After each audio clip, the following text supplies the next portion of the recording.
चिन्तासन्तानहन्तारो यत्पादाम्बुजरेणवः स्वीयानां तान् निजाचार्यान् प्रणमामि मुहुर्मुहुः। यदनुग्रहतो जन्तुः सर्वदुःखार्तिको भवेत् तमहं सर्वदा वन्दे श्रीमद्वल्लभनन्दनम्। ज्ञानतिमिरान्धस्य ज्ञानाञ्जनशलाकया चक्षुरुन्मीलितं येन तस्मै श्रीगुरवे नमः। नमामि हृदये शेषे लीलाक्षीराब्धिशायिनम् लक्ष्मीसहस्रलीलाभिः सेव्यमानं कलानिधिम्। चतुर्भिश्च श्रीभिस्तथा षड्भिर्विराजते योऽसौ पञ्चदा हृदये मम। हाँ करो आरंभ।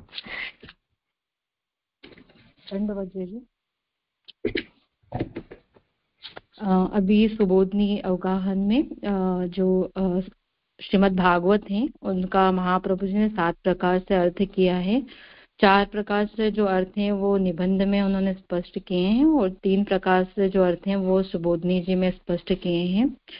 शास्त्रार्थ में जो आनंद रूप श्री हरि है उनकी 10 विध लीलाओं को ही शास्त्रार्थ कहा है और जो हरि का नामात्मक स्वरूप है उसको भागवत है। और 12 अंगों वे हरि हैं वो 12 अंगों वाले हैं और इस प्रकार उनके जो 12 स्कंद हैं वो उनके 12 अंग रूप हैं। प्रकरणार्थ और प्रत्येक स्कंद में श्री महाप्रभु जी ने प्रकरण विभाग बताए हैं। अंतः प्रथम स्कंद जो है उसमें 3 प्रकरण हैं, हीनाधिकार, मध्यम अधिकार, उत्तम अधिकार प्रकरण। हीनाधिकार में जो श्रोता हैं वो सोनक जी और वक्ता सूत जी हैं और मध्यम अधिकारी प्रकरण में श्रोता व्यास जी और वक्ता नारद जी हैं। अभी जो चल रहा है वो तृतीय प्रकरण उत्तम अधिकारी चल रहा है जिसमें 719 अध्याय हैं, जिसके श्रोता परीक्षित और जो वक्ता हैं वो सुखदेव जी हैं। कल हमने देखा था जब परीक्षित जी सरस्वती नदी के किनारे स्नान करने के लिए आते हैं तब उन्होंने जो धर्म और पृथ्वी का जो संवाद चल रहा था, धर्म बेल रूप में और पृथ्वी जो है वो गाय रूप में थी और उन्होंने वहां पे शूद्र को भी जो कली है जो शूद्र रूप में था उसको भी देखा। उस प्रकार और उनको वहां देखते हुए फिर धर्म परीक्षित राजा ने देखा कि जो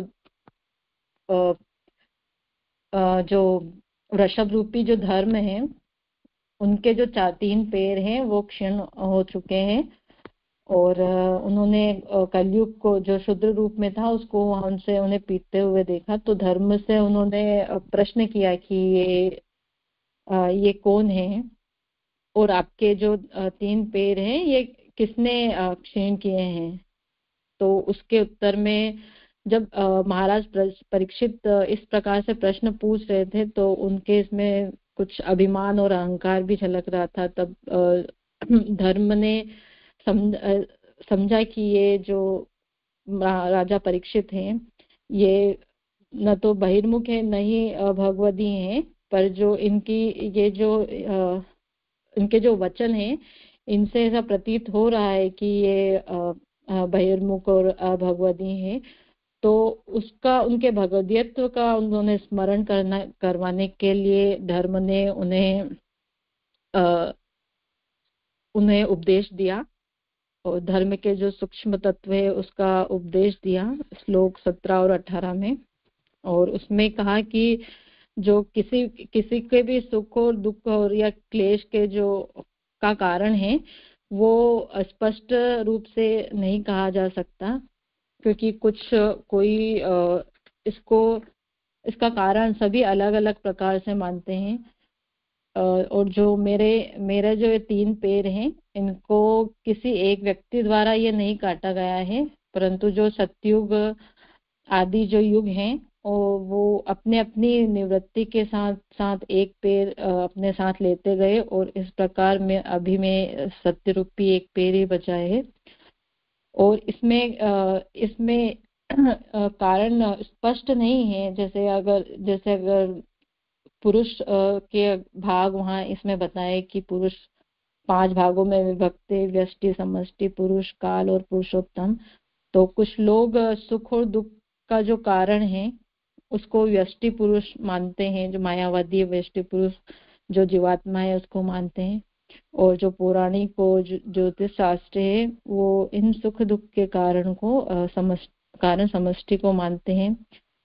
कई सांख्यवादी है जो पुरुष है, जो प्रकृति वाले जो पुरुष हैं उनको इसका कारण मानते हैं। कुछ काल को कारण मानते हैं और कुछ भगवान जो प्रभु पुरुषोत्तम है उनको इसका कारण मानते हैं। तो ये स्पष्ट रूप से नहीं कहा जा सकता है कि इसमें कारण कौन है। फिर श्लोक 19 में आया कि जो भगवान है उनको तर्क से नहीं समझा जा सकता है और कोई उनकी व्याख्या भी नहीं कर सकता। जैसे शक्कर का मीठापन जो केवल अनुभव करने से ही समझ में आता है, उसको स्पष्ट रूप से समझाया नहीं जा सकता है या फिर किसी शब्द विशेष से भी उसको समझाया नहीं जा सकता है और ना ही उसे संकेत से समझाया जा सकता है। इसी प्रकार जो पुरुषोत्तम भगवान है उनकी व्याख्या नहीं की जा सकती। और फिर आगे धर्मों के इस प्रकार जो वचन हैं उनको सुनकर उन राजा परीक्षित ने समझा, उनके अभिप्राय वचन उनको समझा और उसके समझने के बाद जो उन्होंने निर्धारित किया उसको वो फिर कहते हैं कि ये जो मतलब उनको ये समझ में आ गया राजा परीक्षित को कि ये जो मेरे केवल यही प्रश्न पूछने पर कि तुम्हारे पैर किसने काटे हैं, जो वहां पर सिचुएशन थी उसके अनुसार उन्होंने उत्तर ना देके जो जेनेरिक उत्तर वो दिया। तो ये जो है ये जरूर धर्म को जानने वाले हैं, जो धर्म की बातें कर रहे हैं और ये वृषभ रूप में कोई सामान्य नहीं है, स्वयं धर्म ही है। इस प्रकार उन्होंने कि ये धर्म है इसका निर्धारण किया। फिर श्लोक 22 में आया कि जो ऋषभ ने जो धर्म ने कहा कि ये कौन है शूद्र रूप में, हम इसको नहीं जानते। तो ये वास्तव में सत्य भी है क्योंकि ये सब जो है वो भगवान की माया के से ही है और भगवान की माया भगवान की शक्ति होने से वो भगवान की प्रेरणा से ही काम कार्य करती है और भगवान के शक्ति होने के कारण वो उनके भगवान के बराबर ही है। और उसकी माया को साधारण मनुष्य नहीं समझ सकता, वेद वाक्यों में भी वो समझ में नहीं आ सकती, तो साधारण मनुष्य के समझ में आना तो दूर की बात है। इस प्रकार श्लोक 22 में यहाँ आया। अभी आज से श्लोक 23 शुरू होगा, इसमें आभासार। इस प्रकार यह धर्म है, यह पृथ्वी है और यह कलयुग है, ऐसा तीनों का निश्चय करके उनके योग्य जो करना है उसे धर्म के आगे कहते हैं। तो जो पहले जो श्लोक आया उनमें जो धर्म के जो वचन आए, उपदेश जो उन्होंने दिया, कलयुग को भी उन्होंने समझा, मतलब उनके जो आदिदैविक स्वरूप है धर्म, पृथ्वी और कलयुग, उन तीनों का उन्होंने निश्चय किया महाराज परीक्षित ने। और उसके आगे जो योग्य उनको जो करना है उसे धर्म के आगे कहते हैं। तप शौचम दया सत्यम इति पादा कृते कृता अधर्मान क्षेत्रयो भग्ना स्मय संग मदेस्तव। श्लोकार्थ। तप, सोच, दया और सत्य ये आपके 4 पैर हैं। उनमें स्मय, संग और मद इन अधर्मों के अंशों द्वारा आपके तप, सोच और दया, ये 3 पैर टूट गए हैं। सुबोधनी जी, उन युगों के अनुसार धर्म का रूप भिन्न भिन्न होने से उस समय रहने वाले पैरों को गिना जा रहा है। 12वें स्कंद में अन्यथा निरूपण के प्रयोजन को वहां ही कहा जाएगा। तो यहाँ जैसे जो धर्म है उनके जो 4 पैर, जो तप, सोच, दया, सत्य है, इस श्लोक में उसी से संबंधित वर्णन है। जैसे हमने अध्याय 16 में भी देखा। अध्याय 16 के 18वें श्लोक में आया था कि अलग अलग कल्प में और अलग अलग युग में धर्म का जो स्वरूप है वो भिन्न भिन्न होता है। और श्लोक कल भी श्लोक 17 अध्याय 17 के जो श्लोक 17-18 है उसमें आया था कि जब धर्म परीक्षित से कहते हैं कि मेरे जो ये 3 पैर है, मेरे जो पैर है ये किसी एक व्यक्ति ने इसका क्षय नहीं किया है। ये युग भिन्न भिन्न युगों में भिन्न भिन्न प्रकार से होने से जब युग आते हैं तब वो मेरे इन पैरों धर्म के आश्रित होने से जब वो निवृत्ति का समय या फिर उनका युगों का समय जब पूर्ण होता है तो वो एक एक पैर अपने साथ लेके जाते हैं। मतलब एक एक पैर जो है क्षीण होता जाता है। तो इस प्रकार उसका जो धर्म है उसका स्वरूप भी हर युग में परिवर्तित होता है। फिर यहाँ जो 12वें स्कंद का भी आ रहा है कि 12वें स्कंद में भी इसका आया जब महाराज परीक्षित सुखदेव जी से पूछते हैं कि काल और युगों के संबंध से जो प्रश्न पूछते हैं तो वहाँ वो काल जो युग है उसमें काल है उसमें 4 प्रकार के जो युग है उनका वहाँ निरूपण करते हैं। आगे इनके एक एक पैरों का यहाँ वर्णन है। कृच्छ्रादि तप कहा है, पूरी तरह से शुद्ध हो जाने का नाम सोच है। कृच्छ्रादि यानी कि जो धार्मिक कार्य और व्रत या तपस्या करते हैं उसको यहाँ तप कहा है। यानी इसका होना है, यानी कि धर्म का होना यहाँ बताया है, जिसे धर्म का एक पैर कहा है। और जो सोच है यानी पूरी तरह से शुद्ध होना, यानी जो अंतर और बाह्य शुद्धि जिसको बोलते हैं, शारीरिक शुद्धि और इंद्रियों की शुद्धि, अपने अपने शरीर को शुद्ध रखना और स्वच्छ रखना, और आंतरिक शुद्धि में जो मन है उसको अच्छे कर्मों में लगाना और सकारात्मक विचारों में लगाना, और जो इंद्रियों के विषय से हटाकर उसको ध्यान और एकाग्रता का अभ्यास करना और उसका इंद्रियों का विवेकपूर्ण तरीके से इस्तेमाल करना, ये सोच है। और उसके लिए ही आचार का विधान है।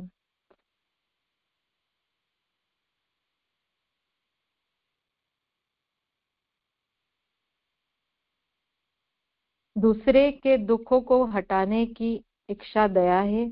आगे जो तीसरा पैर है उसका बता रहे हैं कि जो दूसरों को दुखी देखकर उसको दुख को हटाने की जब इच्छा होती है उसका नाम दया है। और चौथा जो सत्य है कि यथार्थ कहना ही सत्य भाषण है, जैसा है वैसा स्पष्ट कहना यह सत्य है, जो धर्म का चतुर्थ पैर है। इन चारों से धर्म माना जाता है। सब धर्म सतयुग आदि में प्रधान माने गए हैं। उन धर्म का प्रतिपक्षी अधर्म है। तो इसमें जो बताया कि जो जो ये धर्म है, सब धर्म सतयुग आदि में प्रधान माने जाते हैं। यानी कि जब सतयुग का समय होता है तब ये जो धर्म के चारों ही पैर होते हैं और धर्म अपने पूर्ण रूप से विद्यमान होता है, जिसमें उसको इसलिए उसको सतयुग कहते हैं क्योंकि उसमें धर्म की सत्ता होती है। और जो धर्म का जो प्रतिपक्षी है उसको अधर्म यहाँ कहा है। उस अधर्म के भी 4 पैर हैं। तो यहाँ अधर्म के भी 4 पैर होते हैं, जैसे धर्म के 4 हैं। और उसको जैसे धर्म को यहाँ वृषभ के रूप में बताया है, तो अधर्म को यहाँ गधे के रूप में बताया है। उस अधर्म रूपी गधे के एक खूर है और धर्म के पांव के 2 खूर है। धर्म में प्रमाण व प्रवृत्ति ये 2 खूर है और अधर्म में प्रमाण वाला खूर नहीं है, और केवल निवृत्ति वाले खूर को बताने के लिए अनुवादक ने इसका आधार लिया है। और ये थोड़ा समझ में नहीं आया जैसे कि यदि ऐसा ना हो तो वाक्य में भेद हो जाए। तो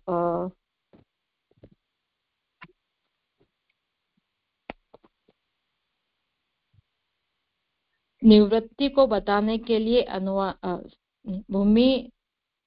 भूमि तो सभी के लिए समान रूप से स्थिति योग्य होती है। प्रवृत्ति और निवृत्ति अथवा धर्म और अधर्म ये दोनों ही समान रूप से पृथ्वी पर फैले हुए हैं।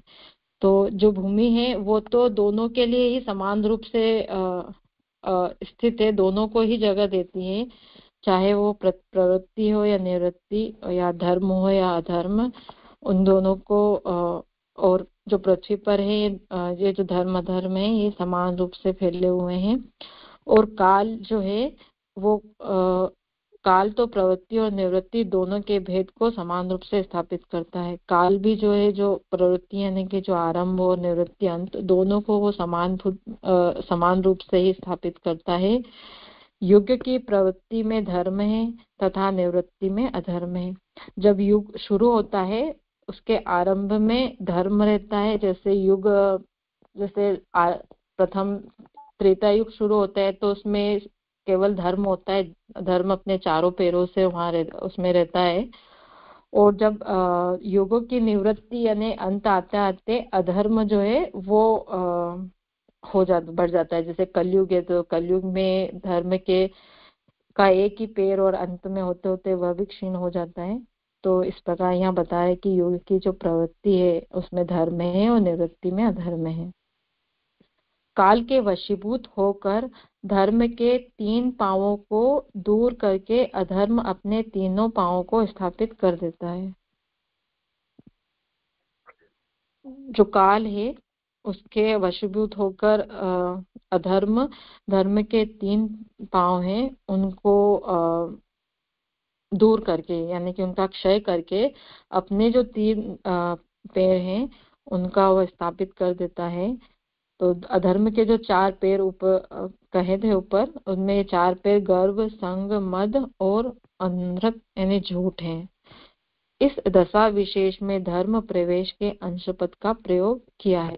तो यहाँ जो श्लोक का अर्थ में आया है कि स्मय, संग और मद इन धर्म अधर्मों के अंशों द्वारा आप जो धर्म है उनके जो पैर जो 3 पैर हैं टूट गए हैं। तो यही बताने के लिए इस दशा विशेष में ही धर्म के में जो अधर्म का अंश प्रवेश होता है इसी के लिए यहाँ इस पद का प्रयोग किया गया है। यहाँ श्लोक 23 संपूर्ण हुआ। कुछ हो विचारणीय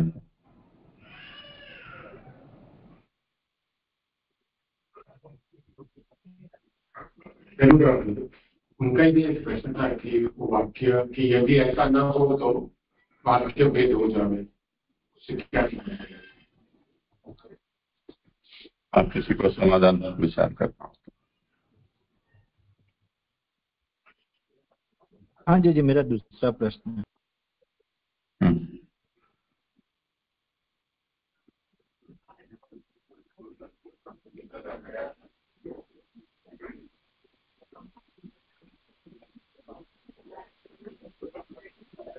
यहाँ ये कहा ना कि जो धर्म होता है वो 2 खुर वाला होता है। 2 खुर में से एक खुर प्रवृत्ति है और दूसरा प्रमाण है। तो जो बैल के रूप में यहाँ धर्म का स्वरूप बताया है तो वो 2 खुर वाला है, यानी आचार और विचार, प्रमाण और आचार ये दोनों चलते हैं उसमें। और जो अधर्म है उसमें उसके जो भी आचार है उसके भीतर प्रमाण नहीं होता है। तो अब ऐसी बात है तो जो प्रमाण का मतलब वेदादि शास्त्र जो है प्रमाण कहे जाते हैं, तो उसमें भी धर्म का उल्लेख नहीं, अधर्म का उल्लेख नहीं होना चाहिए, केवल धर्म धर्म का ही निरूपण होना चाहिए। तो जैसे शास्त्र को हम देखें तो माहिंस्यात् सर्वभूतानि सत्यम ब्रूयात, तो सामने अधर्म का स्वरूप भी बताते हुए नानृतम ब्रूयात, नृतम न ब्रूयात ऐसे भी कहा। तो जैसे धर्म के आचार के संबंध में विधायक प्रमाण है, उसी तरह से अधर्म का निर्देश करने वाले भी ये शास्त्र में प्रमाण का उल्लेख है ना। तो हम ऐसा कैसे कह सकते हैं कि इसमें प्रमाण नहीं? तो उसका अभिप्राय ये बताते हैं कि ये जो धर्म में प्रमाण की प्रवृत्ति जो है, उसमें अधर्म का जो उल्लेख है वो केवल उसकी निंदा के लिए, उससे निवृत्त होने के अभिप्राय से है और किसी अभिप्राय से नहीं है। जी स्पष्ट। एक और प्रश्न था, यहाँ पे जो आया कि गर्भ, संग और मद इन अधर्म के कारण तब समझ और दया ये तीन पैर छूट गए। तो ये थोड़ा समझना था, जैसे गर्भ से अगर गर्भ को हम तब से जुड़े तो कैसे उससे छूटे। संघ से सोचा जा सके कि संघ से सोच शुद्धता चली जाती है, समझ में आ गए। और मध्य से मध्य में रहने के कारण शायद दया भी ना करें, तो फिर ये तब से यानी गर्भ से तब कैसे भरोसा है वो थोड़ा समझते। हाँ, आपने विचार किया हो, कुछ तो करो समाधान। जी जी जी। तो यहाँ जो बता रहे हैं कि जो यहाँ मतलब मुझे समझ में आया कि जो धर्म है उसमें अधर्म के अंश का प्रवेश हो जाता है। जैसे कि गर्व, जैसे भगवान का, जैसे मैं भगवान का दास हूँ तो इसमें अभिमान आ जाता है, मतलब इस धर्म में इस अधर्म के अंश का यहाँ प्रवेश हो जाता है। जैसे किसी संग, अगर किसी का संग करते हैं और उसके कारण जो संग दोष हो जाता है उस पर इसमें, तो उस प्रकार जो उसमें जो धर्म है उसमें अधर्म का जो अंश है दुसंग रूप से वो प्रवेश कर जाता है। मध्य से को ऐसे समझ सकते हैं कि जैसे भगवान के गुणों का गुणगान करते हैं और उसके गुणगान करते करते हमें अत्यधिक हर्ष और मद जैसा प्रतीत होता है, यानी कि उसमें अधर्म का अंश प्रवेश होता है। तो ऐसे समझ में आया जैसे यहाँ की धर्म में अधर्म का अंश कैसे प्रवेश होता है।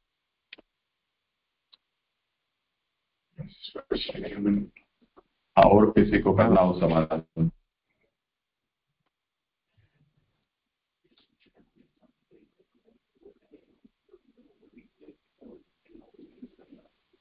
गर्भ वर्सेस तप, तप वर्सेस गर्भ, ये तो समझ में आना है ना। जैसे विश्वामित्र के उदाहरण में देखते हैं कि उन्होंने बहुत तपस्या की। तप का गर्व तो सबको होता ही है, क्योंकि सामान्य मनुष्य थोड़ी कोई तप करता है। तो जैसे ये जैनों में इन दिनों ऐसा देखना मिलता है कि थोड़ा बहुत तप करते हैं तो फिर अखबार में उसके ऐसे प्रशस्ति दी जाती है कि इन्होंने इतना तप किया, इन्होंने इतना तप किया। उसकी बड़ी प्रशंसा होती है, उसका प्रोसेसन निकलता है, लोगों में सम्मान किया जाता है। तो गर्व तो आना ही है, तो उससे तप का नाश होता है गर्व से। इसी तरह जो पवित्रता है वो दुसंग से जाती है, वो भी समझ में आने वाली बात है। दया का नाश है वो मद से होता है। जैसे हम देखते हैं कि कंस, हिरण्यकशिपु, रावण, जितने भी असुर में हम देखते हैं कि उनमें दया जाती रही। तो वो शक्ति का मद है, सत्ता का मद है, विद्या का मद है। जहां जहां भी ऐसा मद होता है तो उसका प्रभाव दया के नाश में होता है, और सत्य और असत्य तो है ही विरोधी। जी स्पष्ट। प्रणाम जी। मुझे ये एक लाइन है नीचे से, छठी लाइन है, उसमें समझ में नहीं आया। निवृत्ति को बताने के लिए अनुवाद का आधार है, ये समझ में नहीं आया, क्या कहना चाहते हैं? और दूसरा प्रश्न फिर उसके बाद में करता हूँ। ये तो अभी किया ना, स्पष्ट किया? अच्छा, अभी तो हुआ जी। हाँ। हाँ, मैं अभी क्या ये ज्वाइन हो रहा था ना, इसीलिए। और दूसरा प्रश्न ये था कि युग की प्रवृत्ति में धर्म है तथा निवृत्ति में अधर्म है, ये समझ में नहीं आया कि ये क्या कहना चाहते हैं। क्योंकि असत प्रवृत्ति अधर्म है, मगर सत प्रवृत्ति सद असत का बोध नहीं हो रहा है यहाँ पे। सिर्फ युग की कोई भी प्रवृत्ति धर्म है तथा निवृत्ति अधर्म है, ये थोड़ा स्पष्ट। हाँ, करो समाधान। हाँ जी। तो यहाँ जो प्रवृत्ति और निवृत्ति दो शब्द हैं, तो इसको हम आरंभ और अंत ऐसे लेके अगर चलते हैं तो यहाँ बता रहे हैं कि युगों की जो प्रवृत्ति है उसमें धर्म है। जैसे जो 4 युग होते हैं, सतयुग, त्रेता युग, द्वापर युग और कलयुग। तो इसमें सतयुग में यानी सतयुग यानी युग का आरंभ, युग की प्रवृत्ति। तो इसमें धर्म प्रवृत्त होता है। धर्म का जो धर्म इसमें रहता है पूर्ण रूप से, और इसमें धर्म के 4 चरण रहते हैं। और जब हम उस सतयुग से जब त्रेता युग, द्वापर युग में जाते हैं तो धीरे धीरे धर्म का एक एक चरण जो है वो क्षीण होते जाता है, यानी कि धर्म का जो रेशो वो कम होने लगता है और अधर्म का बढ़ने लगता है। यानी कि युग का समापन तो कलयुग के बाद होता है। तो जब कलयुग आता है तो उसकी निवृत्ति, युग की निवृत्ति, यानी कि कलयुग आते आते उसके अंत में जो अधर्म है वो पूर्ण रूप से उसमें विद्यमान। जैसे सतयुग में पूरा धर्म प्रवृत्त होता है और युग के अंत में आते आते कलयुग अधर्म है वो प्रवृत्त उसमें होता है। जैसे सतयुग में 4 चरण बताए, त्रेता युग में फिर धर्म के 3 चरण और अधर्म भी उसमें आता है, और द्वापर युग में धर्म और अधर्म दोनों को समान रूप से यहाँ बताया। और कलयुग में जो अभी है उसमें जो धर्म है उसके तीनों ही चरण क्षीण हो चुके हैं, यानी कि धर्म का जो चतुर्थांश बचा हुआ है और अधर्म है वो उसका जो अधर्म है उसके कंपेयर में मतलब ज्यादा है। तो ऐसे समझ में आया जी। सरल सा बात है, जब धर्म आता है तब वो युग आता है, तब धर्म लेकर आता है, जाता है तब उस धर्म को ले जाता है, इतनी सी बात है।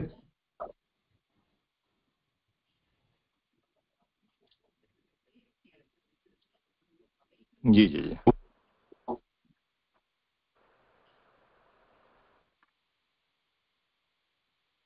प्रणाम जी। एक प्रश्न ये था कि मतलब बहुत सारा क्लियर हो गया, किंतु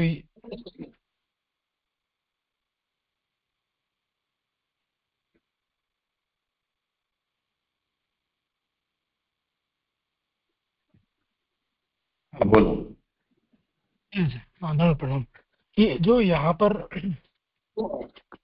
पर आया कि 3 पैर टूट गए हैं, तो मतलब समझ में आ तो रहा है थोड़ा बहुत, पर ये एक जिज्ञासा हो रही है कि जैसे वो 16वें अध्याय के 18वें श्लोक में भी ऐसी बात आई थी, और वहां भी ऐसा कहा था कि जो सत्य है वो उसके एक ही पैर बचा है। तो जिस काल में हम जी रहे हैं कलयुग में, तो ये जो 3 पैर की जो बात है, जैसे तप की बात है या दया है, शौच है, तो वो टूट गए हैं, उससे हम एग्जैक्टली समझेंगे क्या? क्योंकि ऐसा भी दिखता तो है ही कि दया टोटली गई नहीं है, मतलब कम है पर दिखती है, शौच भी है, तप भी दिखता है, और सत्य की बात अगर है तो असत्य भी दिखता है। मतलब दोनों साइड्स की चीजें दिखती हैं। तो हाउ डू वी अंडरस्टैंड कि एग्जैक्टली एक पैर पे टिका है वो बात?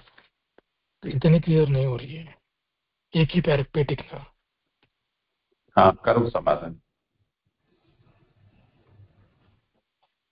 तो यहाँ 4 पैरों से मतलब है कि जैसे कलयुग का अभी की जो बात कह रहे हैं कि अभी भी दया है और सत्य है, दान है, पर जो तुलना अगर करते हैं तो वो उसकी तुलना में नगण्य है। जो कलयुग है उसमें जो सतयुग में जितना, जैसे सतयुग के समय क्या होता था कि जो लोग जो होते थे वो पूरी निष्ठा वाले होते थे, धर्म में पूर्ण रूप से निष्ठा रखते थे और धर्म को ही वो भगवान का स्वरूप मानते थे, संतोषी थे, दयालु थे, उनमें कपट अ, उस युग में लोगों में कपट और कुछ भी इस प्रकार का नहीं था, बैर भाव झूठ मूठ। तो उस समय जो है और वो उनकी इंद्रियों में संयम रखते थे और वो अपने आत्मा में ही आत्माराम होते थे, मतलब स्वरूप स्थिति में ही वो अभ्यास करते रहते थे। तो वहां उसकी अधिकता थी सतयुग में। अभी कलयुग में है तो सही, पर वो इतना नहीं है जितना सतयुग में है। तो वैसे समझ में आ रहा है कि उसमें तुलनात्मक वो बहुत ही कम है। और वैसे धीरे धीरे से त्रेता युग में क्या हुआ कि उसमें वर्णों की प्रधानता होने लगी, मतलब लोग कर्म कांड और तपस्या इनमें निष्ठा रखने लग गए। और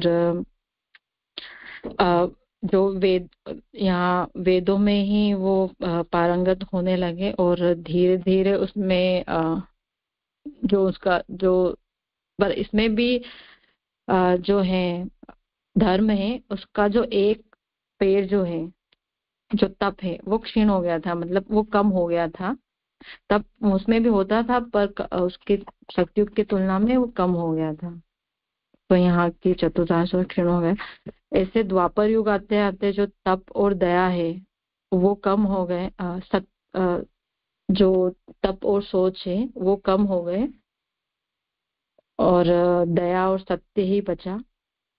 और इस प्रकार कलयुग के आते आते फिर केवल सत्य ही बचा, मतलब तुलनात्मक रूप से वो कम होते रहे। जी तुलनात्मक से समझे तो मतलब वहाँ कंपैरेटिवली कम है, किंतु सत्य मतलब झूठ और सत्य की बात है तो कलयुग में सत्य थोड़ा ऐसा लग रहा है कि कुछ मतलब और कुछ मतलब ये युग धर्म और कल्प के धर्म से अलग अलग व्यवस्था है ऐसा भी है ना। तो क्योंकि सत्य तो कहाँ दिखता है इतना, आई मीन वो इसलिए थोड़ा वो समझ में नहीं आता। जिस युग में हम जी रहे हैं सत्य की तो बोलबाला है ही नहीं, झूठ की बोलबाला है। तो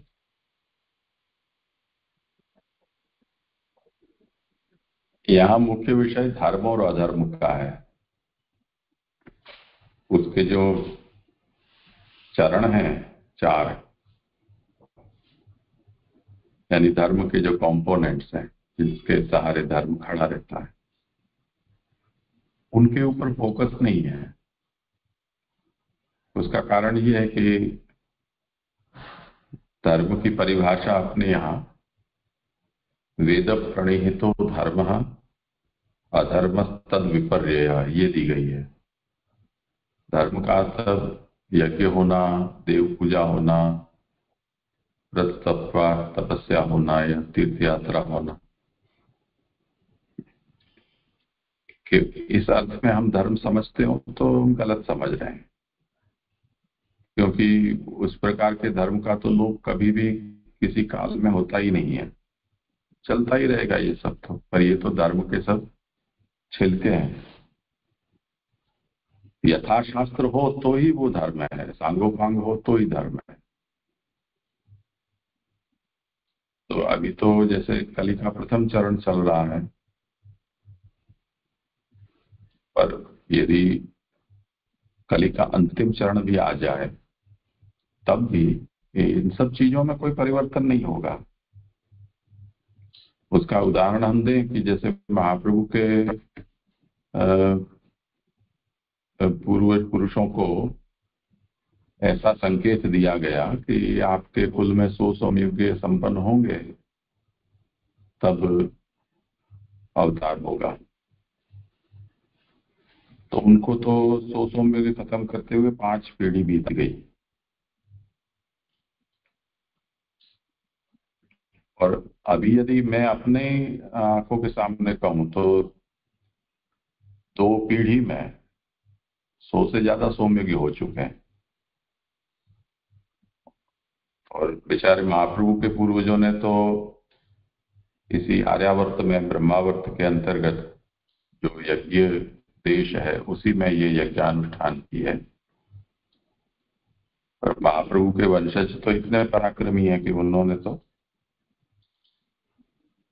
लंदन में भी सोमयज्ञ करके आए। तो ये सब तो हो रहा है और ज्यादा हो रहा है। युधिष्ठिर ने राजसूय यज्ञ कर दिया तो आज तक हम उसकी कथा गा रहे हैं। वो हमारे मांडवी में एक राजसूय यज्ञ हो गया, बड़ौदा में अश्वमेध यज्ञ हो चुका है, वो मेरे देखते ही देखते हो गया है। ये तो यहाँ का है, और कहीं कितने ही हुए हो तो भगवान जाने।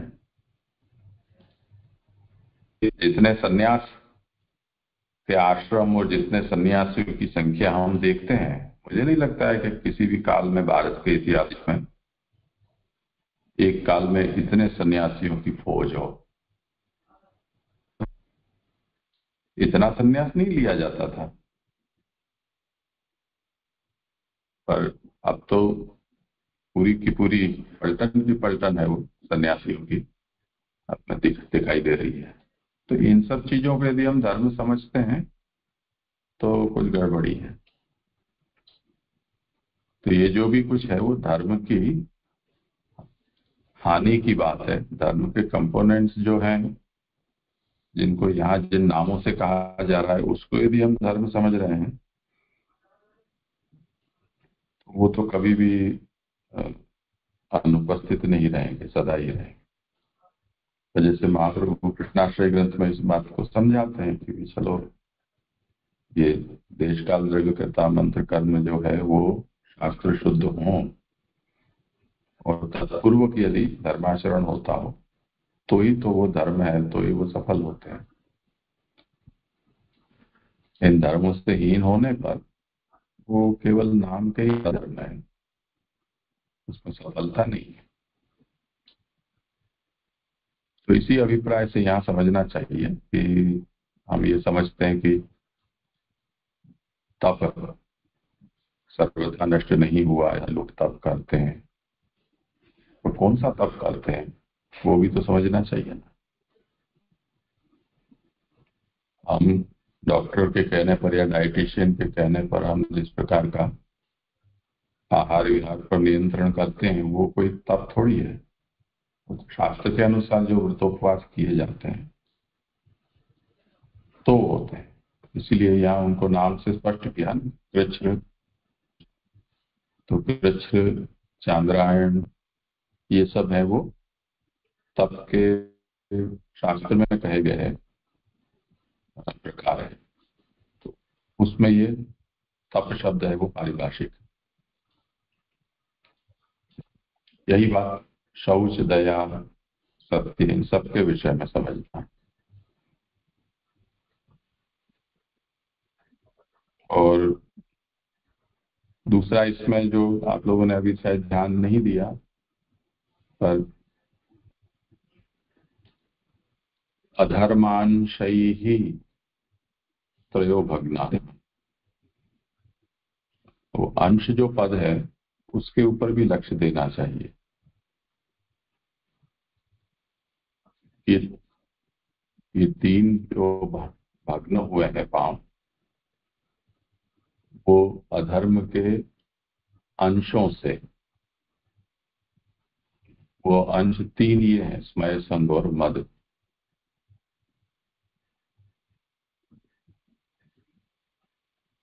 तो धर्म में जब ये प्रविष्ट होते हैं तो वो गुण रूप हो जाते हैं। यानी ऐसा नहीं है कि जो स्मय है वो स्वरूपतः सर्वथा हे है, तुच्छ है, निंदनीय है। इसी तरह संग और मद भी ऐसा नहीं है। इसलिए प्रकाशकार ने उसको स्पष्ट किया है कि जो स्मय यानी एक तरह का अभिमान, पर वो भगवत दासत्व का यदि अभिमान है तो वो उत्कर्ष का हेतु बनता है। संग भी असत्संग हो तो ही उसमें हानि है, सत्संग है वो तो भेषज है, सबका इलाज करने वाला है। और जो मद है वो भगवत गुणगान आदि करते हुए हर्ष का उत्कर्ष हो जाता है। उस समय जो मद भक्त के भीतर छलकता है तो वो कोई बुरी बात नहीं है। और जो अनर्थ है, असत्य है, वो भी यदि धर्म की रक्षा के लिए, गोवध को रोकने के लिए या ब्राह्मण रक्षा के लिए, धर्म रक्षा के लिए अगर उसका प्रयोग होता है तो उसमें कोई समस्या नहीं है। इसलिए महाप्रभु ने अंत में इसको कहा कि एतेषां दशा विशेषे धर्म प्रवेशाद अंश पद प्रयोग। कोई विशेष अवस्था में ये यदि धर्म में प्रवेश होते हैं तो फिर वो अलग स्वरूप ले लेते हैं। और कुछ हो विषय तो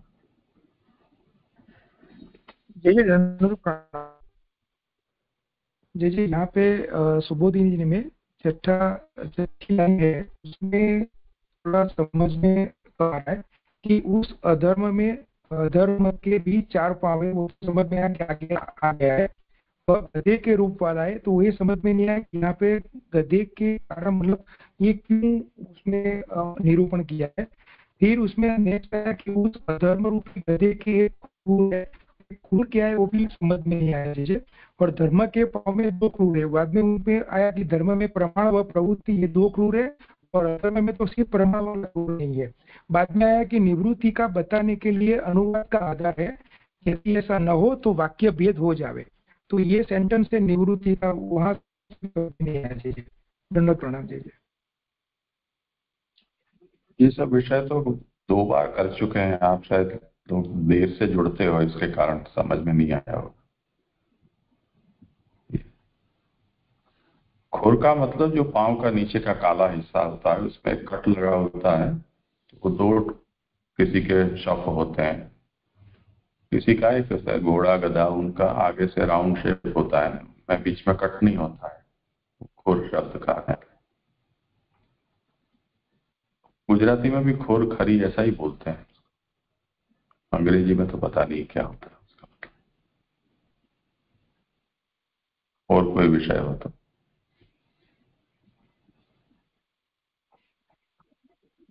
हाँ जी, दंडवत प्रणाम। ये नीचे से तीसरी लाइन में इसका आपने अभी खुलासा किया कि युग की प्रवृत्ति में धर्म है, माने आपने कहा जो युग आता है तो धर्म को लेकर आता है और जाता है तो साथ में ले जाता है। तो ये बात मेरे समझ में नहीं आई जी। जैसे ये कल युग आया तो कल युग तो अधर्म को ही लेके आ रहा है, ठाकुर जी के पधारने के बाद एकदम अधर्म आ गया तो कल युग का प्रारंभ हो रहा है। ये संगति नहीं बैठ रही। कली का तो धर्म ही यह है ना।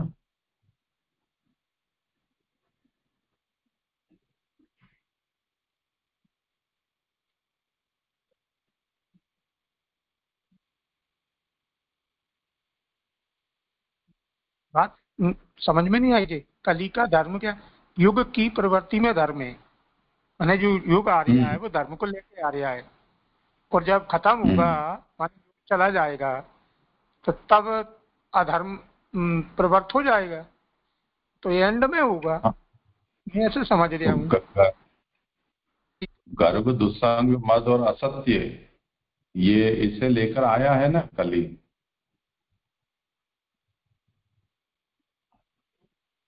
हाँ हाँ जी, अब आ गई समझ।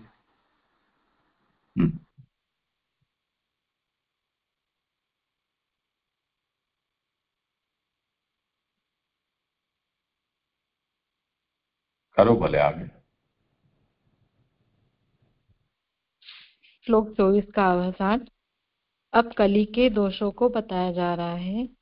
इदानीं धर्मपादस्ते सत्यम निवृत्तयेदेयत तम जिघ्रश्यत्य धर्मोऽयम् अनृत्ते नेदित कलि। श्लोकार्थ। हे धर्म, इस समय आपका सत्य रूपी पेय रहा है जिससे आपकी आत्मा का निर्वाह हो रहा है। उस पेड़ को असत्य द्वारा नष्ट करके यह अधर्म रूप कलयुग ग्रहण करने की इच्छा करता है। सुबोधनी जी, इस समय तो आपका एक सत्य रूपी पेड़ ही है जिससे अपने स्वरूप को आप हमेशा चलाते हो, अथवा सत्य के संबंध से आप समीप आते हो, इसलिए आपको यह सत्य निभा रहा है। मूल में धर्म को कहने वाला संबोधन है, उसके बजाय धर्म की विभक्ति को बदलकर द्वितीया का प्रयोग किया जाए तो सत्य धर्म को निभाता है, यह अर्थ बनता है। और यदि हे धर्म ऐसा संबोधन कहो तो स्वयं की आत्मा को सत्य निभाता है, ऐसा अर्थ निकलता है। तो इस प्रकार अध्याहार करके ऊपर का अर्थ करना चाहिए।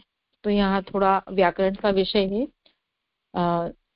जैसे मूल श्लोक में आया है कि इदानीं धर्म, यानी कि जो धर्म है उसका प्रथम विभक्ति आई धर्म, सो तो और तो यहाँ महाप्रभु जी समझा रहे हैं कि एक अर्थ वो बता रहे हैं कि धर्म, सत्य धर्म को निभाता है। तो ये कैसे, ये अर्थ कैसे निकलेगा, जब जो धर्म है उसकी जो द्वितीय विभक्ति है धर्मम, उसका अगर प्रयोग करते हैं, यानी कि अध्याहार करके, यानी कि जब किसी वाक्य में कुछ शब्दों या वाक्यांशों का लोप हो जाता है और वो स्पष्ट समझ में नहीं आते हैं, पर जब उनमें वो वाक्यों को जोड़ दिया जाता है तो वो स्पष्ट हो जाते हैं। जैसे कि यहाँ महाप्रभु जी विभक्ति को प्रथम विभक्ति की जगह धर्म की द्वितीय विभक्ति धर्मम अगर उसका प्रयोग करते हैं तो इससे समझ में आता है कि सत्य जो है वो धर्म को निभाता है। और अगर हे धर्म जो मूल में श्लोक में आया है कि धर्म इदानीं धर्म, ऐसे लेते हैं तो सत्य स्वयं की आत्मा को निभाता है।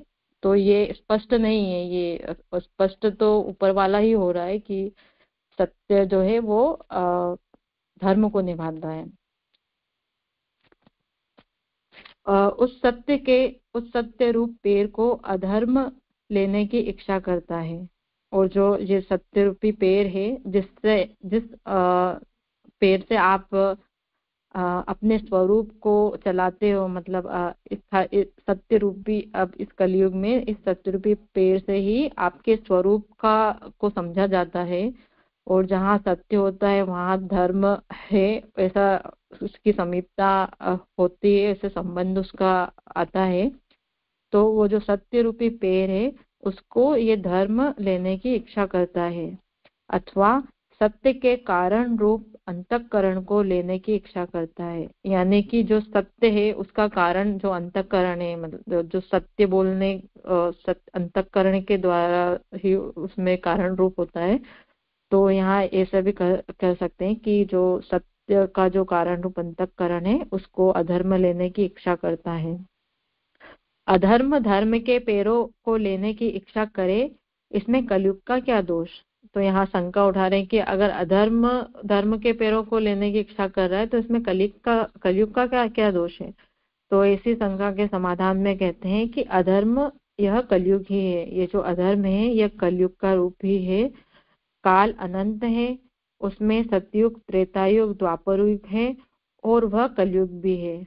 यहाँ आगे काल के संबंध में बता रहे हैं कि जो काल है वो तो अनंत है और इस काल में जो ये 4 युग हैं, सतयुग त्रेतायुग द्वापर युग और एक ये जो कलयुग है वो भी है, इस काल का अंश है, ऐसा कहा है। उस काल का विभाग करने वाला कोई नहीं है, इसलिए सतयुग आदि कहलाते हैं। जो काल है इसका विभाग करने वाला कोई स्पष्ट नहीं है। तो जो युग है इसके द्वारा ही इसको बांटा जा सकता है, मतलब काल में 4 युग होते हैं और फिर से काल शुरू का चक्र शुरू होता है, इस प्रकार से समझा जा सकता है। तो ये जो युग आदि हैं ये इसलिए ये युग आदि कहलाते हैं। तो उसमें काल किसी भी प्रकार से स्वयं को अलग नहीं कर सकता, अतः धर्म और अधर्म ही काल का विभाग करते हैं। यानी कि धर्म और अधर्म दोनों मिलकर ही कि कितने अंश में धर्म, काल के कितने अंश में धर्म है और काल के कितने अंश में अधर्म है, इस प्रकार से ही काल का विभाग किया जा सकता है। बाकी अन्य किसी भी युक्ति से काल को विभाजित नहीं किया जा सकता है, यहाँ ऐसा समझा रहे हैं। जिससे सतयुग आदि काल का व्यवहार होता है। यानी कि जब अधर्म और धर्म जब काल का विभाग करते हैं तो उससे जो 4 युग है उनका भी व्यवहार होता है। मतलब कि किस समय किस युग, कौन सा युग प्रारंभ हुआ, किसका अंत हुआ, जब धर्म और अधर्म की अधिकता और न्यूनता होती है, उसमें जितने समय को धर्म विभाजित करता है उसे सतयुग कहते हैं, और जिसे अधर्म अलग करता है उसे कलयुग कहते हैं। बड़े भाग में धर्म और थोड़े भाग में अधर्म, इस प्रकार जब दोनों विभाजन करते हैं तो उसे त्रेता युग कहते हैं। और जहाँ समान भाव में धर्म और अधर्म का बंटवारा होता है उसे द्वापर युग कहते हैं। तो जैसे यहाँ कैसे मतलब युग को यहाँ कैसे धर्म और अधर्म बांटते हैं, तो जिसमें अगर धर्म की अधिकता है पूर्ण रूप से तो उसको त्रेता युग यहाँ कहा है। जिसमें जैसे हमने अभी पिछले श्लोक में देखा था कि त्रेता युग में धर्म पूर्ण रूप से अपने चारों चरण के साथ त्रेता युग में वो विद्यमान होता है। और जब समान भाव से धर्म और अधर्म का बंटवारा होता है, मतलब उसमें आधा धर्म और अधर्म, तो उसको नहीं, जब धर्म की अधिकता होती है तो सतयुग होता है। और जब जैसे धर्म अलग करता है और जब अधर्म उसको अलग करता है तो उसे कलयुग कहते हैं, जिसमें अधर्म का अंश जो वो ज्यादा होता है और धर्म कम होता है। और जब और दोनों में जो बड़ा भाग अगर धर्म का है और छोटा अगर अधर्म का है तो उसको त्रेता युग यहाँ कहते हैं। यानी कि धर्म के 3 चरण और अधर्म का 1 चरण है तो उसको त्रेता युग। और जहाँ समान रूप से धर्म है और अधर्म है, जो द्वापर युग में, जिसमें धर्म के 2 चरण और अधर्म के 2 चरण के रूप में दोनों विद्यमान होते हैं, तो उसको यहाँ द्वापर युग कहा है। इस तरह धर्म और अधर्म जो है काल को युगों में बांटते हैं। उसमें अधर्म इस रीति से काल का विभाग करने वाले धर्मतः अधर्म है। उसमें अधर्म के समूह को दूर करने के लिए जब काल का आगमन हो तब अधर्म के अंश का उल्लंघन करके वह आता है। ये समझ में नहीं आया जैसे जिससे अधर्म के अंश का प्रवेश होता है। तो यहाँ जिस प्रकार पूरा कर लो जैसे कि हाँ अभी कर लो, थोड़ा जटिलता ज्यादा है इसमें। ठीक। जिस प्रकार संवत्सर रूपी काल घूमता है, यानी कि जो काल का जो वर्ष के रूप में जो समय होता है कि वो घूमता है, यानी कि हर वर्ष एक जैसा होता है, वर्ष के रूप में जो काल घूमता है संवत्सर रूपी, और वह सबको अपने अंदर रखे हुए होता है, उसी प्रकार सबको अपने अंदर रखे हुए होता है। यानी कि मुझे समझ में आ रहा है कि धर्म और अधर्म सब दोनों को ही अपने अंदर वो रखे हुए होता है। उसी प्रकार युग के विभाग के समय भी अधर्म के अंश का प्रवेश होता है, क्योंकि जो 4 स्तोम हैं वह सतयुग के हैं। यानी कि जो 4 आधार है या फिर 4 पैर हैं वो सतयुग के हैं, और जो 5 है वे कलयुग के हैं। ये भी समझ में नहीं आया। ऐसा कहा है, इसमें 4 स्तोमादि ज्योतिषोम आदि यज्ञ है और सतयुग के तरीके, उसका सतयुग के तरीके से निरूपण है। वैसे समझा यहाँ आ रहा है कि जो 4 स्तोम है वो सतयुग के हैं, और सत्य, तप, दया, तप, दया, दान और सत्य, ये सतयुग के हैं, और जो 5वां है वो कलयुग का है। तो वो 5वां क्या है ये आगे समझ में आएगा। ऐसा कहा है कि जो 4 स्तोमादिक हैं उनको जो ज्योतिषोम यानी कि जो ज्योतिषोम ये यज्ञ आदि होते हैं, ये एक प्रकार के सोम यज्ञ की तरह होता है कि जिसमें वेदों में इसका वर्णन है, और ये 5 दिनों तक चलता है। तो ये जो इस प्रकार के जो यज्ञ हैं वो धर्म के जो 4 स्तोमादि उसमें आते हैं, उसका सतयुग के तरीके से निरूपण किया है। इसलिए सतयुग का धर्म में अविच्छेद बना है। मतलब जो सतयुग है उसका धर्म में अविच्छेद बना है, यानी वो उससे अलग नहीं है। सतयुग में जो पूर्ण रूप से विद्यमान रहता है तो उसमें वह पूर्णतः रहता है, अविच्छेद रहता है। और इसके अतिरिक्त जो पंचात्मक काल है, जो 5 काल यहाँ बताए हैं, वह कलयुग है। अर्थात सतयुग में जो ज्योतिषोमादिक 4 यज्ञ हैं उसके अभाव रूप 4 और एक इनसे अलग है, इस प्रकार 5वें, यानी कि जो 4 जो सतयुग के 4 जो स्तोम है उनका अभाव वो 4, और जो एक इनसे अलग है वो 5, ऐसे करके यहाँ 5 पंचात्मक काल के स्तोम बताए हैं। उसे वेद में समान दिनों के 5 पूर्ण रूप नक्षत्र, उसे वेद में समान दिनों के 5 पूर्ण रूप नक्षत्र है ऐसा कहा है। वहां प्रसंगानुसार उसका निर्धार किया है। तो यहाँ वेदों में बताया है कि समान दिनों के 5 पूर्ण रूप नक्षत्र है, मतलब शायद ऐसे समझ में आ रहा है कि एक दिन में जो 5 तरह से जो काल जो नक्षत्र रहते हैं अलग अलग समय पे, वो है वहां प्रसंगानुसार इसका निर्धार किया है। इसलिए देवस्यम सवितु प्रातः, यानी ये वेद की श्रुति या वेदों से लिया है। तो इस वाक्य में इस वाक्य में जो प्रातः, संगव, मध्याह्न, अपराह्न और सायं, इस प्रकार ये 5 काल बताए हैं। यानी कि प्रातः यानी कि जो सूर्योदय का समय है, एक वो का समय काल, और दूसरा संगव यानी कि जो सूर्योदय के बाद का, यानी कि जो गाय चराने के चराने जाने का जो समय होता है वो मध्याह्न यानी दोपहर का समय, यानी 12 बजे का, जो दोपहर 12 बजे का। अपराह्न यानी कि जो 12 बजे के बाद का जो समय होता है वो, और सायं यानी सायकाल या संध्या का समय या सूर्यास्त का समय। तो इस प्रकार ये 5 काल यहाँ वेदों में बताए हैं, और उनके सविता, मित्र, बृहस्पति, भग और वरुण ये क्रमवार देवता है। और इनके जो 5 काल हैं इनके क्रमवार देवता है सविता यानी सूर्य, मित्र, दूसरा मध्याह्न का प्रातः का समय का के देवता सूर्य सविता, और जो संगव यानी संगव जो काल है उसके मित्र, मध्याह्न के बृहस्पति, अपराह्न के भग और सायं के वरुण। तो ये क्रमवार देवता इन 5 कालों के हैं, जिससे वे पूर्ण रूप हैं।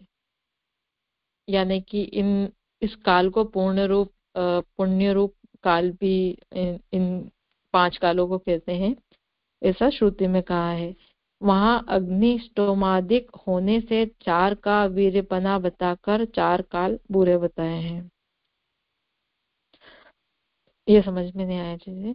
उसमें 4 काल के अवयवों को ऊपर लिखे अग्निष्टोमादिक 4 का अभाव रूप में निर्धार किया है।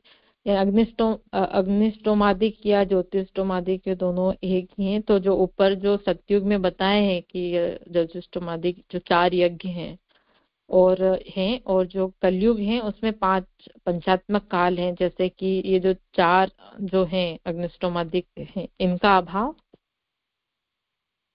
ये 4 हैं। जिस प्रकार आकाश को आगे दृष्टांत के बता रहे हैं, जिस प्रकार आकाश को अलग करने वाले घट आदि हैं और उन घटों में रहने वाले आकाश को बताने के लिए घड़ा ही बताया जाता है। उन घड़ों के अंदर और बाहर आकाश रहता है और मध्य में भाग में घड़ा बताया जाता है। उसी प्रकार दोनों तरफ काल रहता हुआ मध्य भाग में अधर्म को बताता है और वह अधर्म कली रूप है। तो यहाँ बता रहे हैं कि जैसे कोई घड़ा होता है तो उसका अंदर जो रहता है वो भी आकाश यानी खाली जगह होती है और उसके बाहर भी वो खाली जगह यानी कि सब और काल ही फैला हुआ है, पर उसके मध्य में जो घट है घड़ा है वो जो है वो काल रूपी है। मतलब उस काल के मध्य में कली रूप जो है वो काल अधर्म है, जो कली रूप है। ऊपर बताई श्रुति में सतयुग व कलयुग का ही नाम होने से दो युग हैं। जो ऊपर की जो श्रुति है इसमें सतयुग व कलयुग का ही नाम आया है, इसलिए इनके दो ही मुख्यतः दो युग ही इसमें आए हैं, ये सिद्ध होता है।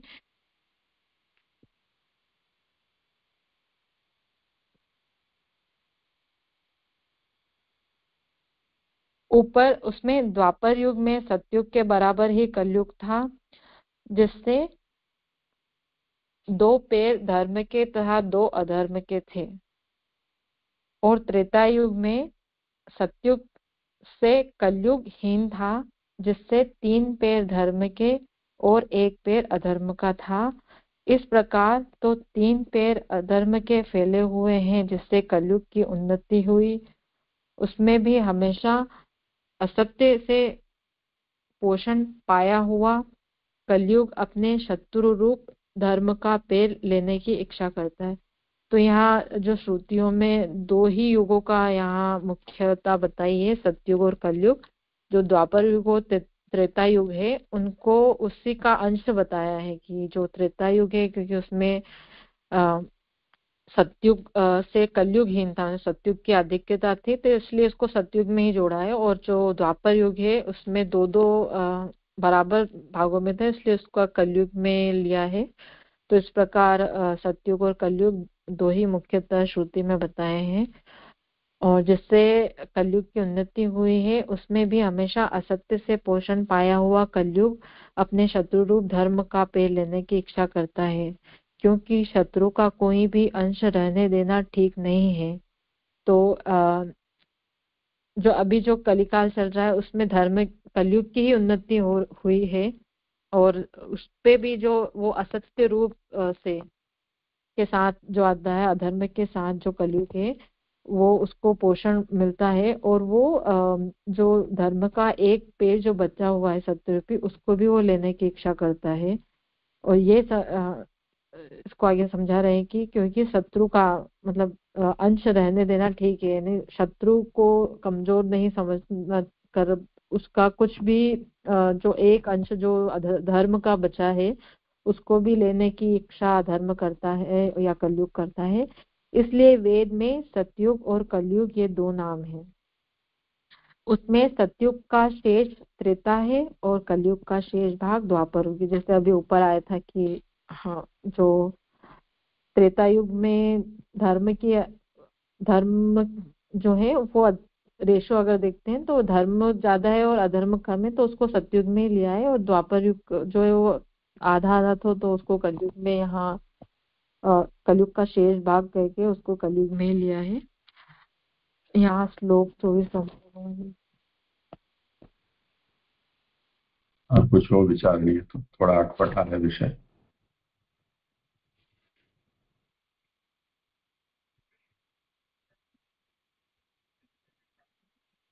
हाँ, जय दंडवत प्रणाम।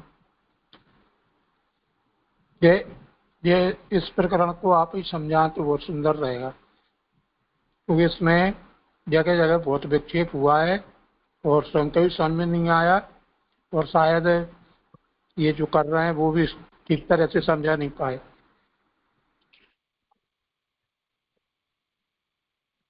मूल जो श्लोक में कहा गया विषय वो तो सरल है, व्याख्यान जो समझाने के लिए वो कठिन हो पड़ा है, ऐसा हुआ है इसमें।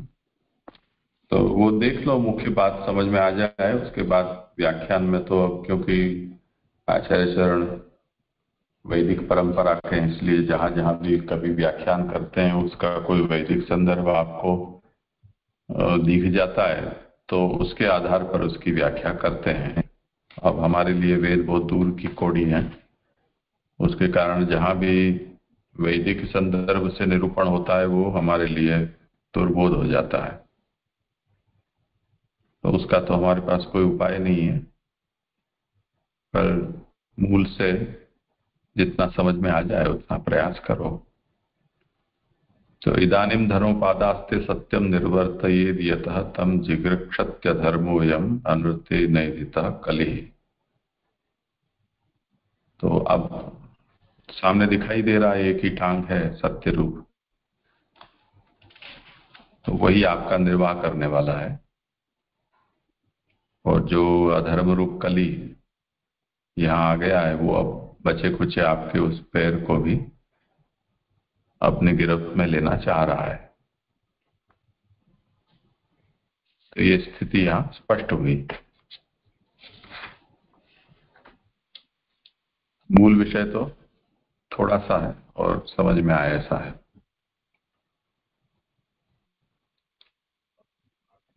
धर्म इसलिए दुखी है कि जो बचा है उसी के सहारे उसको अब आगे बढ़ना है, या जो भी काल उसके पास है उसमें उसी के आधार पर उसको जीना है,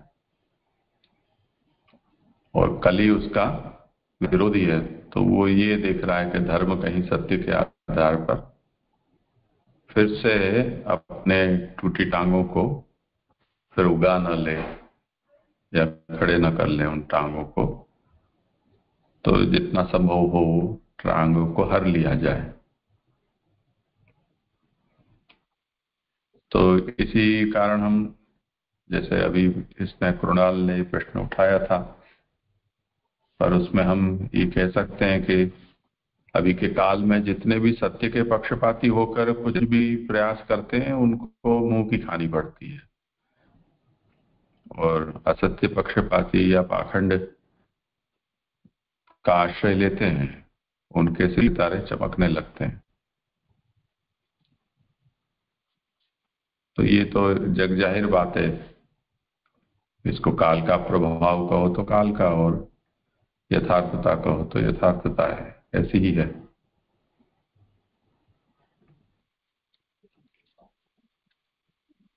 तो आप इसे समझाते हैं कि इदानीम धर्मोपादास्ते, हे धर्म इस समय अब तुम्हारा ये एक ही पांव बच गया है सत्य रूप, और उसी से निर्वर्तयेत स्वात्मानम नितराम वर्तयेत प्रचारयेत, उसी से अब तुम्हें अपना प्रचार करना है। अब उसी पांव को अधर्म जिगृक्षति, अधर्म है वो उस पांव को लेना चाहता है।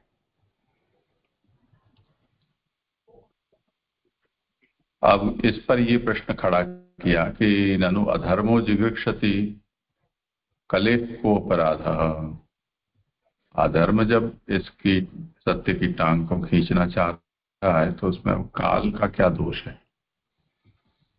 तो कहते हैं अधर्मो अयं कली ही,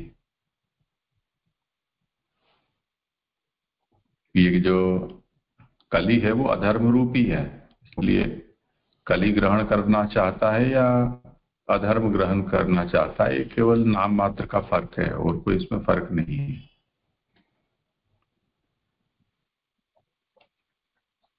तो कली जो है वो एक काल है, तो काल को इस तरह से आप कैसे बांध सकते हो?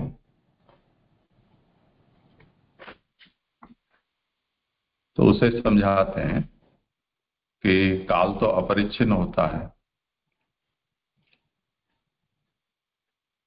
पर वो अपरिच्छिन्न जो काल है उसमें ही हम अपनी विवक्षा के कारण कुछ न कुछ ऐसे अवच्छेद पदों का प्रयोग कर देते हैं। जैसे कितने बजे हैं तो हम उसके लिए कुछ मानक उसका निर्धारित, पहले घटी, पल, निमेष, ऐसे नाम कहे जाते थे। अब आधुनिक समय में सेकंड, मिनट, घंटा ऐसा अवच्छेदक का प्रयोग हो गया। तो अब उसी के एक काल के खंड का नाम कृत युग, त्रेता युग, द्वापर युग, कलयुग, इस प्रकार के उसके नाम हो गए। तो ये नाम किस आधार पर पड़े हैं उसका एक ब्रेकअप यहाँ बताया है कि तत्र स्वस्य स्वावच्छेदकत्वाभावात् अन्यस्य अभावात् धर्माधर्मावच्छेदकत्वेन कृतादि पदप्रयोगः। मूल जो भी है नाम जो पड़े हैं वो धर्म के अवच्छेदक, अधर्म के अवच्छेदक, धर्माधर्म के अवच्छेदक, ऐसे उसके परम्यूटेशन और कॉम्बिनेशन से ये नाम हो रहे हैं। तो जो ऐसा काल है कि केवल धर्म का अवच्छेदक है वो कृतयुग कहा जाता है, केवल अधर्म का अवच्छेदक कली कहा जाता है, और टुकड़े टुकड़े में दोनों का अवच्छेदक त्रेता, और समान रूप से दोनों का अवच्छेदक है वो द्वापर। इस प्रकार से कालखंड को 4 हिस्से में समझना चाहिए।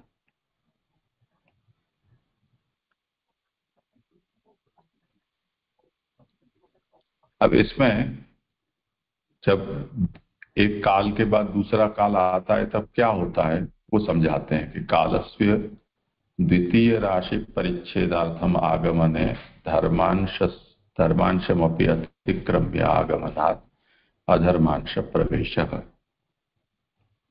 एक काल है उसमें उसका बीतने पर दूसरा काल जब आता है तब क्या होता है, तो जैसे कृतयुग है वो केवल धर्म का अवच्छेदक है, यानी उसमें केवल धर्म का ही प्रवर्तन है।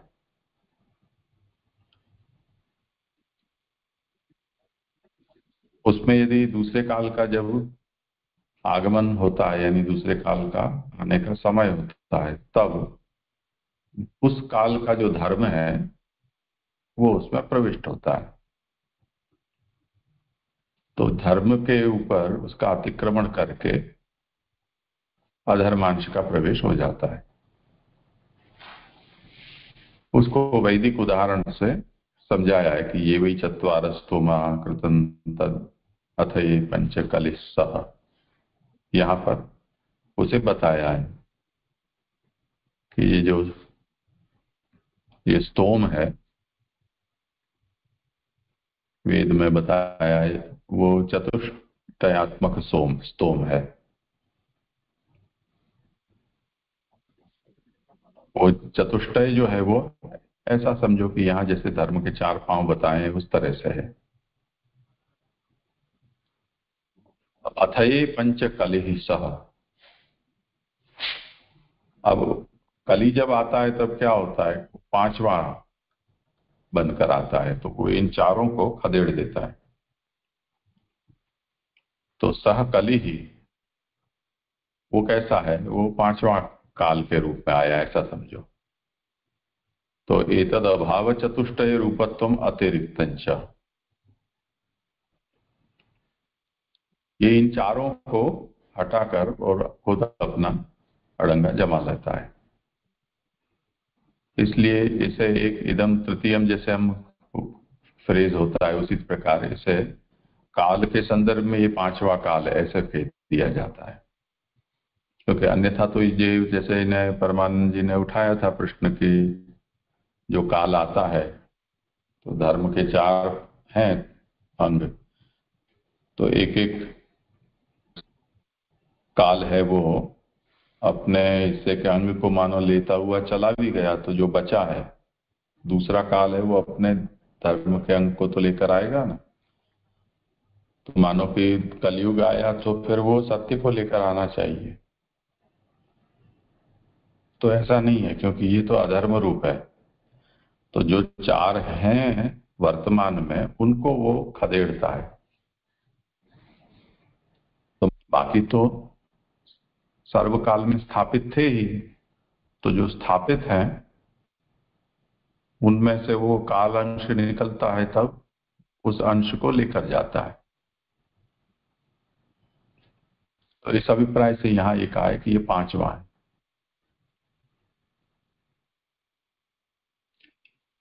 उसमें घटाकाश का उदाहरण देकर बताएं कि ये जो परिच्छेद है उसको कैसे समझना चाहिए। तो जैसे नक्षत्र का उदाहरण दिया, उसी तरह से एक दूसरा उदाहरण घटाकाश का देते हैं कि आकाश तो अपरिच्छिन्न है, व्याप्त है सर्वत्र। तो आकाश का तो परिच्छेद करना संभव नहीं है, परंतु हम किसी सीमा को बीच में खड़ी कर देते हैं, घट के रूप में रख दिया, तो घट के भीतर का आकाश को हम घटाकाश केवल व्यवहारार्थ बोल देते हैं। उसी प्रकार ये जो कलिकाल है वो भी काल का परिच्छेदक बन जाता है।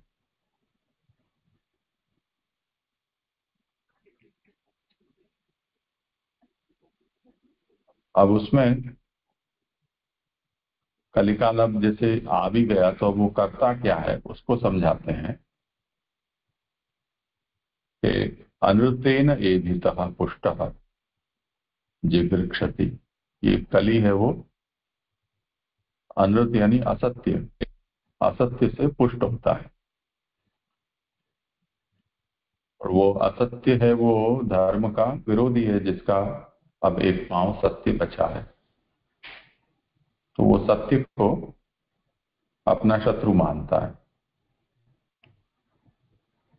तो जो शत्रु है धर्म, उसका जो भी कुछ बचा कुचा है उसे भी वो अब हर लेना चाहता है, क्योंकि उसकी रक्षा नहीं होने देनी चाहिए, नहीं तो आगे जाकर समस्या खड़ी कर सकती है। और इसी कारण आचार्य आज्ञा करते हैं कि वेदे उभयोरेव नाम, कली और कृतयुग या सतयुग, इन दो ही युगों के नामों का उल्लेख मुख्य रूप से किया गया है। तो त्रेता और द्वापर हैं वो आगे पीछे वाले हैं, उनके अंगभूत हैं ऐसा समझना चाहिए। तो सतयुग का अंग त्रेता है और कली का अंग द्वापर है ऐसा समझना चाहिए। तो इसलिए इन दोनों की प्रबलता है। कुल मिलाकर इतनी बात यहाँ समझाई गई है। अनुवाद को पंक्ति शब्द पढ़ के समझना थोड़ा कठिन है, तो उसमें थोड़ा बहुत नहीं समझ में आया हो तो कोई चिंता का विषय नहीं है। मुख्य बात यहाँ इतनी समझाई गई है।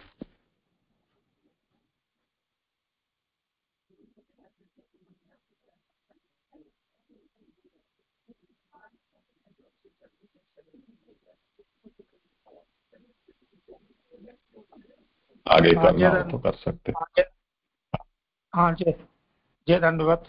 एक प्रश्न, चूंकि आज संवत्सर की बात आई इसलिए वो बात जैसे अपन संवत्सर की कथा ब्रदरलाल जी महाराज के 120 वचनावत में आती है। अब सतयुग से त्रेता, त्रेता से द्वापर और द्वापर से कलयुग, उसमें जो आयु का प्रमाण बताया है, सतयुग में 21 का व्यक्ति, फिर 14 का, और फिर 7 का, और फिर 3.5 माने ये कलयुग में। तो अब ये चारों युग निकलने के बाद प्रलय तो होता नहीं है, तो नई सृष्टि हो तो चलो मान लें नई सृष्टि हो रही, फिर 21 का हो जाएगा। तो ये थोड़ा सा मतलब इसमें इसको क्या समझना चाहिए, वो 3 हाथ का वो फिर सतयुग आएगा तो 21 का हो जाएगा। ये थोड़ा सा प्रश्न है।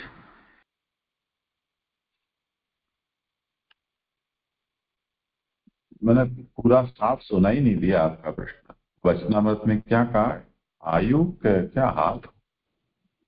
नहीं, मैं ये कह रहा था जे आवाज आ रही? हाँ आ रही है, बोलिए। इसमें संवत्सर की बात आई तो मुझे वो प्रसंग याद आ गया, गिरधर लाल जी महाराज के वचनामृत 120, उसमें आप आज्ञा करते हैं उनमें चारों युगों का प्रमाण दिया है। सतयुग में माने भगवत अवतार आदि, उस युग का प्रमाण, कितनी वस्तु उसकी आयु, उसमें व्यक्ति का भी प्रमाण दिया। तो उसमें सतयुग में 21 का व्यक्ति बताया। द्वापर में, त्रेता में 14, द्वापर में 7 और कलयुग में 3 साढ़े 3 हाथ। तो अब युग निकलने के बाद प्रलय तो होता नहीं है, फिर सतयुग आ जाता है। तो अब वो 3 हाथ का 21 हाथ का फिर सतयुग में कैसे होगा, ये थोड़ा सा संशय है जी। हाँ, प्रलय नहीं होता है इसका अर्थ तो ऐसा नहीं है ना कि गुणकृत प्रलय और जो नित्य प्रलय होता है वो नहीं हो, वो तो होता ही है।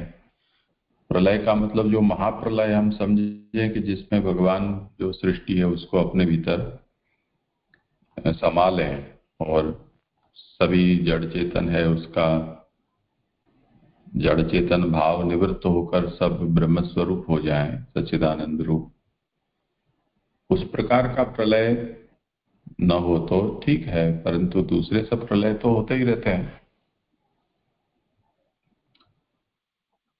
तो एक तो ये बात है, और दूसरा ये है कि युग भेद से जो ये सब परिमाण में भेद बताए गए हैं उनमें हम चक्रक रूप से मानकर चले तो एक ही बात तो ये हमें समझ में आती है कि आज भी पुरातत्वीय जो अवशेष प्राप्त होते हैं उसमें हमारे जो पूर्वज हैं उनकी कदकाठी हमसे बड़ी थी, ये तो जग जाहिर हो चुका है।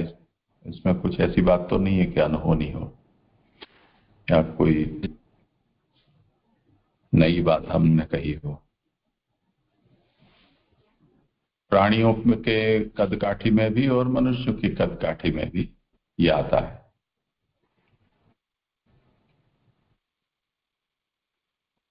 अब बात यह है कि कली में ये सब छोटे होते जा रहे हैं, अब फिर वापस कृतयुग आएगा तो फिर से वो पुराना कदकाठी उनको प्राप्त हो जाएगी क्या। तो अब इस विषय में तो हमें बाट देखनी होगी उसकी कि कैसे हो जाएगी। हमने जो एक निरूपण है वो तो अपनी आंखों से देख लिया, अनुभव कर लिया कि बड़े में से हम छोटे होते गए। अब छोटे में से बड़े होने के देखने के लिए अपने को इतनी बाट देखनी पड़ेगी। और एक बात ये भी है कि शास्त्र में जो निरूपण है वही शास्त्र हमको ये भी बताता है कि भगवान की जो सृष्टि है वो अनंत ब्रह्मांडों में बिखरी हुई है और सभी ब्रह्मांडों में जहां कहीं भी भगवान की जड़ चेतन सृष्टि है तो चेतन सृष्टियों में भी कोई एक ही नियम सिद्धांत से वो सृष्टि चलती हो ऐसा आवश्यक नहीं है। जैसे हम जमीन पर रहते हैं, इसी पृथ्वी लोक पर एक सृष्टि पानी में भी रहती है, एक जमीन से ऊपर नभचर भी हैं और भूगर्भ में रहने वाले भी हैं जिनको हम पाताल की सृष्टि कह सकते हैं। तो इन सृष्टि के ये जो प्रकार अपने यहाँ प्रसिद्ध हैं इस पृथ्वी ग्रह के ऊपर, ऐसे अनंत पृथ्वी ग्रह इस अंतरिक्ष में है। तो हमें यहाँ जो परिवर्तन शायद अभी दिखाई नहीं दे रहा हो या निकट भविष्य में हमको दिखाई न दे, पर किसी और लोकांतर में ऐसा हो भी सकता है। तो उससे जो शास्त्र में कही बात है वो असिद्ध नहीं होती है। मानो कि कोई किसी प्रकार का वर्णन हमें यहाँ उदाहरण के रूप में नहीं उपलब्ध होता हो तो अपने यहाँ जैसे कल्प भेद से या स्थान भेद से, लोक लोकांतर के भेद से भी इन सब बातों को समझा जा सकता है।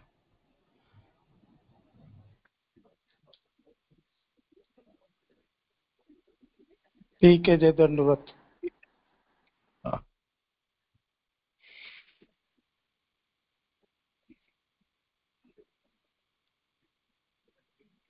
आपके हो गए श्लोक संपन्न ये जी है कोई और बाकी नहीं, यही था, यही हो गए था। संपन्न? दंडवत हाँ जी। ठीक है, हाँ ठीक है, तो यहाँ आज विदा